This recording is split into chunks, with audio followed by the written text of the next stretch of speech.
Greetings, coaches and owners. It's your trusted commissioner here, ready for week 4. Hope y'all are ready for it. It's a bunch of great games, some really tight matchups I think that we're going to have. Should be back to high scores. We'll see what the matchups say. But I'm ready for it. So I know the games get ready to kick off. I need to get this out to y'all as soon as possible, so I won't hold us up anymore. Game of the week was very easy to pick. We got Power T versus Bulldogs, with both teams being undefeated. Made it very simple. And really the only things that separate these two, because I like that both teams are great coaches, great managers, great rosters. Only thing that really separates them, though, is Power T's got 2 titles, Bulldogs got none. So Bulldogs wants to change that this year. I don't see any reason why his team won't be in the playoffs. He's got Brady. Brady looks good. He should be getting Mike Evans back from suspension this week. I like the tight end, Dawson Knox. Key factors, though, Leonard Fournette is still the big dog in the running game for them, too, and he catches passes. And the trade that he made to get Saquon Barkley, I think that's going to pay dividends for him as the season goes on. Power T on the other side. He's putting Herbert back in. Not sure what we're going to get from an injured Herbert, but nonetheless, you got to put the horse out there and see what he does. That also has an impact on Eckler, but it shouldn't have any impact on Waddle. Waddle says he's good to go after being banged up a little bit. And Mark Andrews is just a stud tight end. We'll see if Hockenson picks up a little bit, because it sounds like Amon-Ra St. Brown won't play this week, and I think that's going to probably paint the picture for why this game could end up. That's also why I'm going to make the pick that I'm going to make a pick, which might be surprising to y'all. But I'm taking Bulldogs to continue on winning. He goes to 4-0. Power T takes his first loss of the season, but that doesn't change anything, because I still think the power ranking will have Power T as number 1. Next game, King of the Gridiron, who's 1-2, but he's actually on a 2-game losing streak, versus the Mavericks, or Maverick, or whatever he's calling them team name. He changed it after he won last week. He's 2-1. King of the Gridiron is getting healthier. And if you look at it, he has Dak in his first win, and after that, he hasn't had him. But he's getting Zach Wilson, and he also is getting Michael Gallup back. So he's getting healthier. He's got Kelsey, and you can never count him out when you got that kind of firepower coming in from one position. And then also the running back, Jeff Wilson. We'll see what he does this week. I believe the 49ers are playing the Rams, and those divisional games could be tighter, which could mean more running. So we'll see how that goes. But I'm actually leaning towards King of the Gridiron, because I just like what he's got going. I like Waller. DeAndre Swift's not playing. We'll see what he does with receivers. And I'm talking about Maverick, that is. But you got Jameis going across the pond. We'll see how he does. Zeke, it's kind of up and down, but Pollard looks like he's starting to take the helm over there. And Dalton Schultz, he's kind of the wild card. If he's back this week, the game will be closer. But as we sit right now, I'm taking King of the Gridiron, go 2-2. Maverick will end up as 2-2 as well. Next game, we got Laugh Now, who is 2-1, versus Tupapa, who's 0-3. Very surprised to see Tupapa 0-3, given that he's got, you look at Joe Burrow, Nick Chubb, Gabe Davis. Zach Ertz is looking pretty good. Like, that's a solid foursome that he's got on that team. On the flip side, you got Laugh Now, who's coming up with Drake London, who's been really good as a rookie. He's got Alvin Kamara, who's going to be playing across the pond. And then he's also got Deebo Samuel, who's back to playing running back. Outside of that, you really can't hang your hat on any of the studs. And I think he's even rolling out Davis Mills as a quarterback this week. So Davis Mills is just a guy you just can't trust, and this is because Trey Lance is out, is the reason why he's having to go to these type of extents for these for the quarterback. Nonetheless, I think this is the week that we actually see the upset. Call it an upset if you want to. I also think it's a level of competition. Tupapa has been playing in a tougher division. I mean, he's in my division, so he's playing in a tougher division.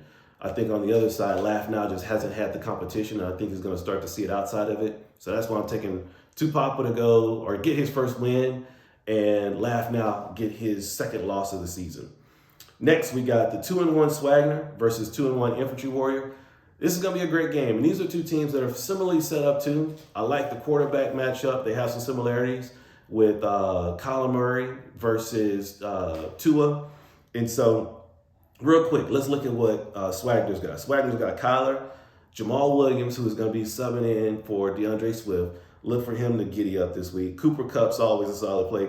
Greg Dortch is coming on for the Arizona Cardinals, and especially as long as A.J. Green continues to be old and out of place, think you'll see Dortch do good. Elijah Moore. Don't sleep on Elijah Moore, because last year when him and Zach Wilson were playing together down to the stretch, Elijah Moore was like top 8 receiver. So I think you start to see that come back. On the flip side with Infantry Warrior, Mixon and Hendry, 2 solid running backs. He's got, and this could also be the Mike Williams week. So you never know which Mike Williams week you're going to get, but this could be it.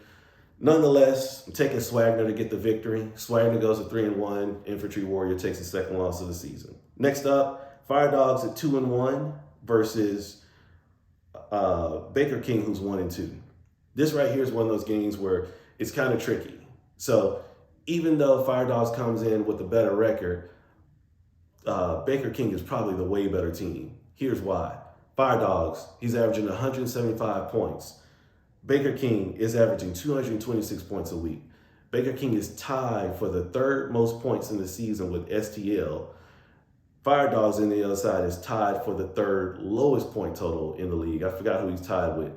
And get this, the other 2 teams that have the most points or have more points than Baker King, one of them is in his division. The top scoring team in the league is in his division who he's played, and the other team is STL who he's played. So tougher competition, much better team, higher scoring offense. We know he's got the receivers. He's got Hurts. He's got the new addition of Tyler Higbee. I don't have to break down too much more of this. I just think Baker King's a great roster. He's a great team. He's going to win this game. He gets back on the winning side. Greatest show on paper is 1-2 versus STL, the 4-time champ. 2-1. Father versus son in this matchup. They always battle it out. And this game right here is not an easy one to pick, because Allen and Diggs stack every week. That's going to be huge. Kareem Hunt can always do always have a big game. He picked up Tyler Lockett, who's having some type of resurgence now that they're starting to pass the ball more and can't really trust the running game as much, which he has that side of it too with Rashad Penny. And then also too, you're getting a healthier, this is his 2nd game back with George Kittle. Flip side, STL, he's got a great roster. The thing I'm most concerned with though is what happens with Christian McCaffrey. I know he's put in a couple other receivers to make up for it. Receiver points this year are higher and almost becoming more reliable than the running back position. Tough game to pick, but I think I'm still going with the tried and true and the tested. I'm going with STL to get his 3rd victory of the season. And then finally, we got the Big Wolf versus the GOAT. Both teams coming in this game, ready and excited to play. GOAT's got Aaron Rodgers. Antonio Gibson is still holding things down. He's got a good roster. Let's just face it. He's got a good team, but he's playing against the Wolf. We don't know what's going on with the Wolf. Last week he took a loss. A couple of guys just didn't perform. We'll see if they're ready to play in practice this week. Think we're expecting a high-scoring affair because GOAT has some guys who can put up some points, and we'll see how that comes out. But due to my affiliation with the Wolf organization, I can't make a pick. So good luck to both teams, and especially good luck to the Wolf. So running back in case we missed or because I talked too fast on it. Power T and Bulldogs in the game of the week, and I got Bulldogs taking that one. King of the Gridiron versus Mavericks. I'm taking King of the Gridiron. Laugh Now versus Tupapa. I'm taking Tupapa. Swagner versus Infantry Warrior. Infantry Warrior wins that one. Fire Dogs is going to lose to Baker King. And Greatest Show on Paper is going to lose to STL, 4-time champ. Think I got everybody. Looking forward to the games. Until next time, y'all take it easy.